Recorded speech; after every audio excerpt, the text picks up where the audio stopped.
যে বছরের পর বছর জলপাইগুড়ি, আলিপুরদুয়ার, কুচবিহারের মানুষকে যেভাবে বিজেপির নেতারা বঞ্চিত, নিপীড়িত, অবহেলিত, অত্যাচারিত, লাঞ্ছিত, শোষিত করে রেখেছে, এক ধাক্কায় আগামী 23 তারিখ জোড়া ফুলের বোতামটা টিপে সবাই দেবে।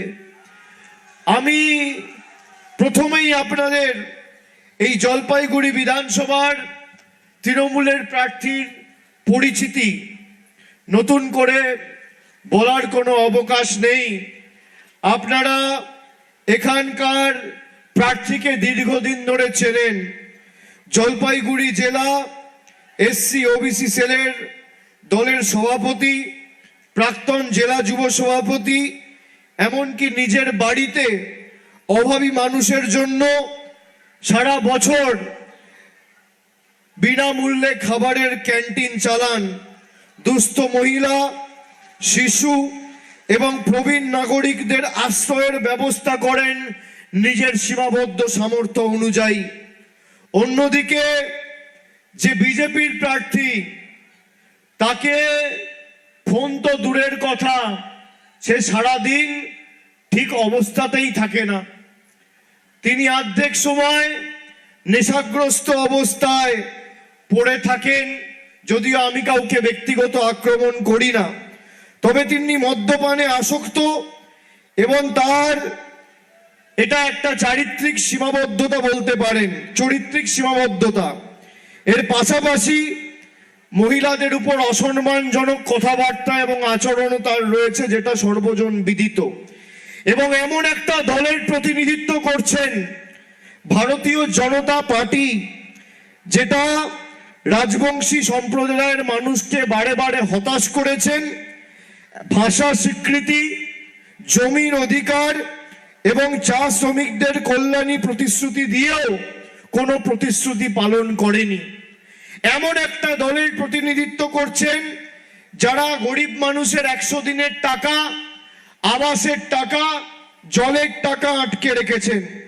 আমি আপনাদের প্রথমেই বলবো যে এই জলপাইগুড়িতে আমাদের সরকার তৈরি হওয়ার পর তৃণমূলের সব থেকে বড় সাফল্য জলপাইগুড়ি গভর্নমেন্ট মেডিকেল কলেজ ও হাসপাতাল চালু হওয়া, যেখানে 24 ঘন্টা এখন এমার্জেন্সি পরিষেবা, 5টি আধুনিক অপারেশন থিয়েটার সহ একাধিক উন্নত মানের চিকিৎসা পরিষেবা ইতিমধ্যেই জেলার মানুষ পাচ্ছেন।